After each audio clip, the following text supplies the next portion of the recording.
Hey everybody, it's Miss A, and I am here with a comparing fractions video for January 22nd and 23rd. So we are going to start off, and this is what the kids did yesterday, is we started off with concrete fraction comparison learning that's using our fraction tiles to help us compare. So we have an example of, or we have a problem of 1/2 and 3/8. What the students did is they pulled out their fraction tiles and let me pull mine out. They compared the sizes of 1/2 tile to 3/8 tile.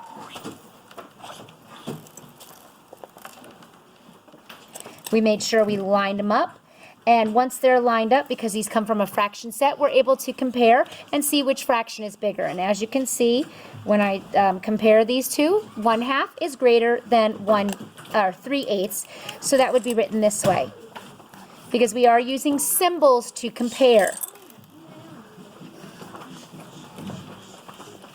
Greater than, less than, and equal to are the symbols that we use. So this is what we did yesterday. Today we moved on to comparing using reasoning. Whoopsie, I dropped a fraction tile. Using reasoning and computation. Those are rules to help us be able to compare fractions, since on our assessments we don't have manipulatives to use. Let me put all these away. So I'm going to go over the rules, and then we'll do a couple of practice problems, and I'll put some extra credit on there as well. So here we have our rules. The first rule are common denominators.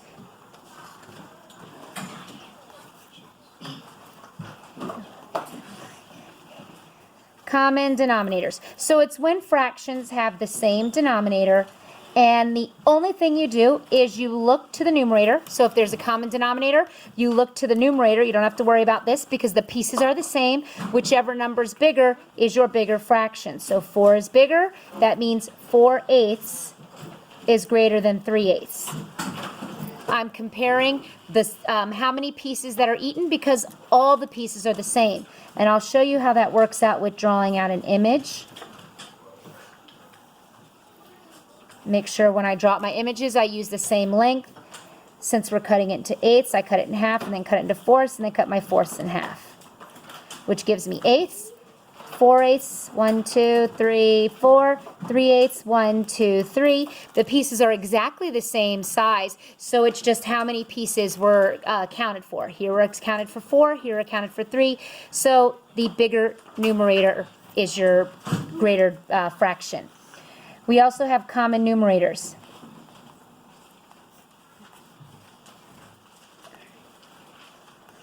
Common numerators. So if we have 3/8 and 3/6, when the numerator is the same, you look for the smaller denominator to get the bigger piece. So numerator is the same, look for smaller denominator.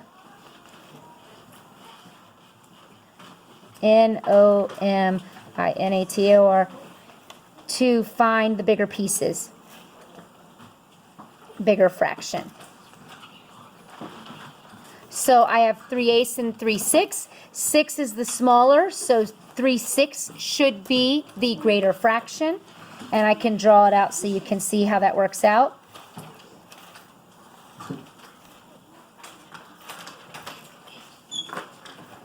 That's 3/8 and then 6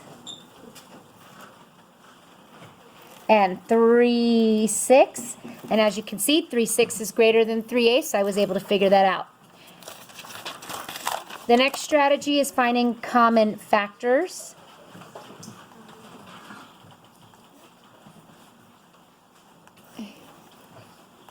So if I have 1/2 and 3/10, I would look at my smaller denominator and I would think, what can I multiply times 2 to make 10? So 1/2 times 5/5, and whatever I do to the top, or whatever I do to the bottom, I have to do to the top. So this now becomes, and we just multiply across 5, and we multiply across, that's 10. That gives me 5/10, so 1/2 is equivalent to 5/10. 5/10 and 3/10, 5/10 is greater, so that makes 1/2 is greater than 3/10. So it's finding common factors for the denominator.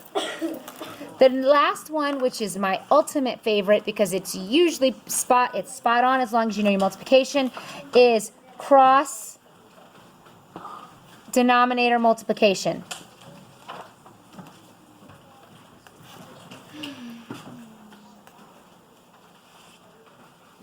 So if I have 3/7 and 4/8, there's nothing I can multiply times 7 to make 8. But what I can do is I can multiply the denominators across. And I write it right underneath the numerator because I'm changing the numerator. That's 3 times 8. 3 times 8 is 24. Then I go this way. 4 times 7. Again, it's lined up underneath the numerator you're multiplying. That's 28. 28 is bigger than 24. So 3/7 is less than 4/8. And this is the same thing as doing 3/7 times 8 over 8, which is 24, 56, 56, and 4/8 times 7 over 7, which is 28, 56. So I just don't do the denominator here. I'm just figuring out the numerator because I know the denominator will be the same since I'm cross multiplying. And that gives me my answer. So those are the four to five strategies that we worked on today for computation and being able to draw it out. Here's your extra credit.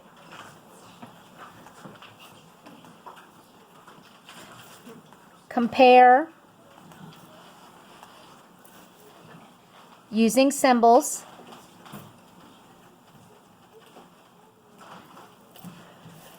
Explain your strategy choice.